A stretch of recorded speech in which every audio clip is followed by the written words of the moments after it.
if you signed up thinking I would teach you all the secrets to relationships, I mean, you're out of luck. You have to realize I'm not exactly qualified for that kind of talk. I'm a 17-year-old guy in a high school, and us guys, we kind of stink at this love thing, don't we? But as far as high school boys go, I do find myself thinking about love a lot. Maybe it's loving myself, loving a partner, loving a family, loving a friend. And I'm here to talk about why that's one of the most beautifully important things in the whole world. So very recently, I started writing down quotes and sayings that really stuck with me after I read them. And the one that this TED Talk actually stems from is something that Aristotle once said. He once said that educating the mind without educating the heart is no education at all. Now, I think that's a pretty straightforward statement, and I know most of you out here are parents. And I mean, I'm not a father yet. Hopefully one day, if I'm lucky enough, I will be. But from what I understand, when a child is born, we are binded by some laws of the universe with a duty as its parents to love them, protect them, and teach them, right? I believe that's a duty we have to anyone. As a part of the human race, I believe that's a duty we have to anyone, not just our children. But what I'm going at with this is that a parent's job is super important because a child's mind and heart are highly impressionable at a young age. So as they grow, logically, we send them to school so they can learn all the beautiful knowledge that we have to offer. Maybe they start to learn that they love English, art, science, but let's be honest, it's probably not going to be math. Miss Ortiz, I'm sorry, I do love your class, but we don't even use numbers in math anymore, so, I don't know. But along with math, school also teaches our children what it's like in the outside world, because at some point, we're going to have to leave our parents' embrace. We learn that there's friendship, there's fun, and there's romance, and there's disappointment, there's heartbreak, embarrassment, discrimination, bullying, pain, suffering, sadness. And it's all part of that, fine print of that contract that you signed saying you wanted to be part of humanity, right? So the question is, are the tools we give them enough to deal with the outside world? Can we really teach them how to deal with all these hardships and beauties that the world throws at us? The simple answer is obviously no, right? At its current state, humanity is ruthless and unpredictable, which is why I believe we have such an important opportunity and responsibility to see if we can change that. I do believe that people can change if they truly want to. The journey is by no means an easy one, but we have a lot of things that we can do to help. I like to believe that if every one of us, not just the schools we send our children to, took the time to teach each other to, I guess, just be nicer, navigating the world might just be a tad bit easier. But I think most of you knew that already, right? I mean, a lot of you are parents, and I believe most of you don't want your child to go around slapping people because that's a thing that people do now, apparently. So teaching them to be nicer is already part of your agenda, right? But I believe that's a flaw in the way we teach love and kindness, because what does being nicer mean anyway?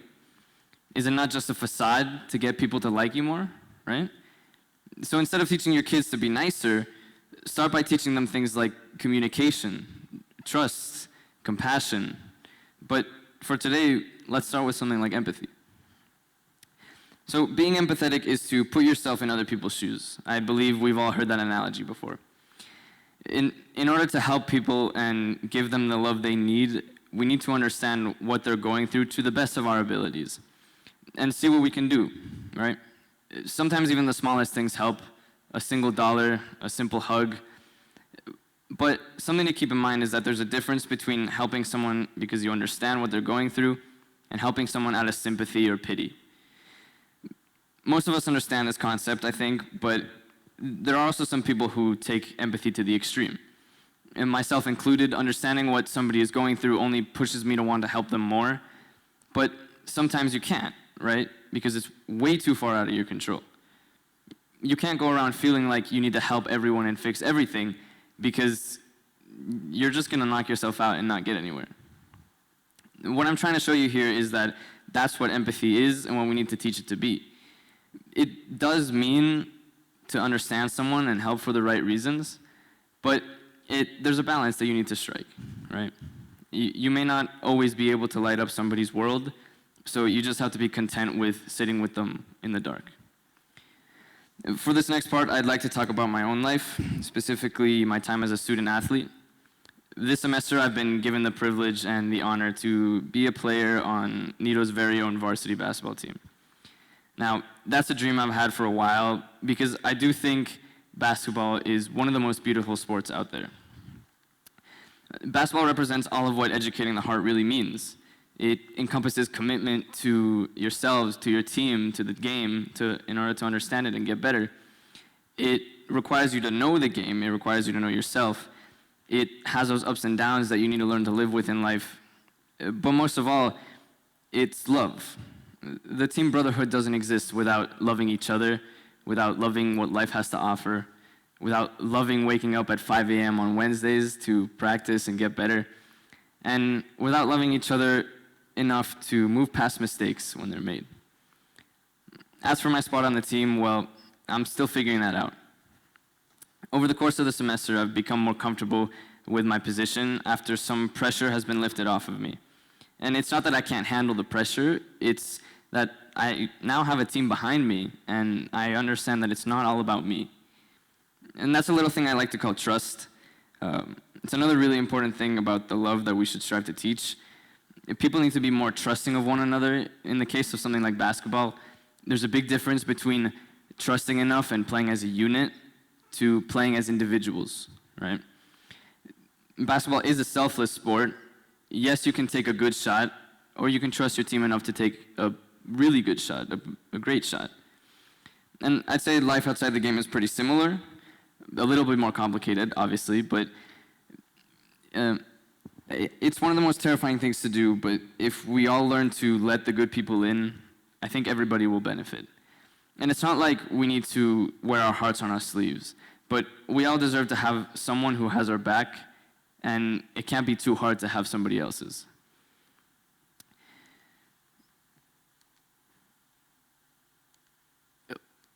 Okay, great. Okay. But why do I bring this up? Well, I do think sports teaches you all these things, trust, love, communication, and it all makes you feel like you really are part of something bigger than just basketball. But it goes to show that educating the heart can happen really anywhere. It can happen at school, at home, at basketball practice, or music recitals. And it all starts in this little brain of yours too, right? I believe one of the first steps in educating the hearts of those around you is to know and love yourself first. And it's another thing that Aristotle once said. He was a pretty smart guy, all things considered. He said, knowing yourself is the beginning of all wisdom. And that is easier said than done. Enduring yourself may just be one of the hardest tasks in all the universe. And that, again, is a battle that you need to fight on your own. It may not ever end. You always keep learning about yourself because I guess life is the school and love is the lesson. It goes back to that empathy thing I talked about before, but in this case, it's knowing yourself and knowing what you can give and loving yourself before you can love others. What have I learned about myself? Well, a lot of things. The pandemic and growing up has taught me more than I could ever sit here and tell you guys today.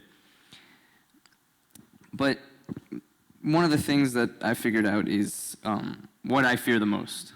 It's not heights or spiders. To me, it's losing people I care about.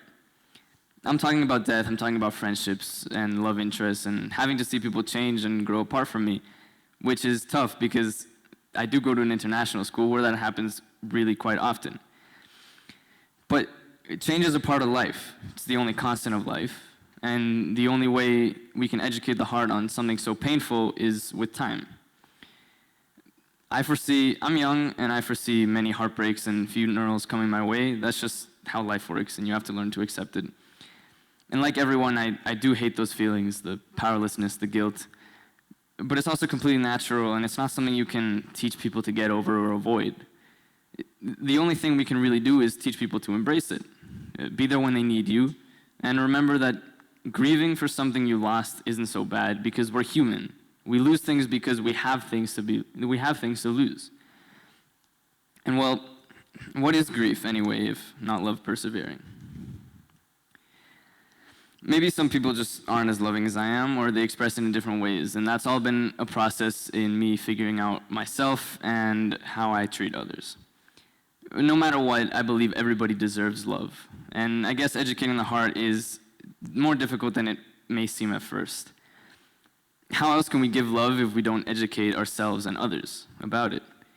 If we're talking about a step-by-step guide by a PhD Harvard graduate in love and relationships, yours truly, I think the first step is learning yourself and what you have to give, loving yourself, and then seeing what you can do.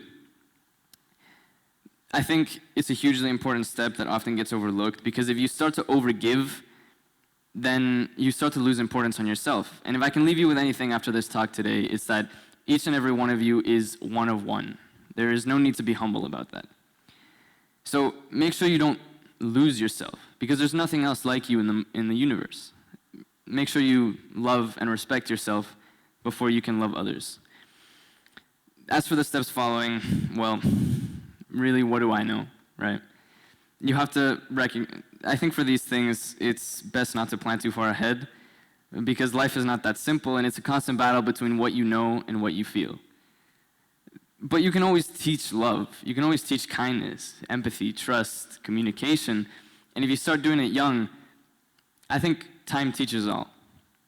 If nothing else, all we have to decide is what to do with the time that is given us. And as scary as it sounds, the future is in our hands. So be grateful that you have a choice to make. I'll leave you all with this. I don't know if you believe in the idea of a holy or higher power, but whatever you believe is watching over you, let's just say something like the universe, right? I think a common misconception is that in the grand scheme of all things, the universe is asking us to do something. But I don't think that we're being asked to cure cancer or solve world hunger. I think we're being asked to be someone, and that's a completely different thing. Hopefully that someone makes the world a better place. Hopefully they emphasize character over reputation, because reputation is only what people think of you, and character is what you are, and that is what you will teach others to be. But most of all, I ask for you all to appreciate how humanity loves. You could search through the farthest reaches of the universe, and you may never find anything else so beautiful. So, peace and love, everyone. Thanks.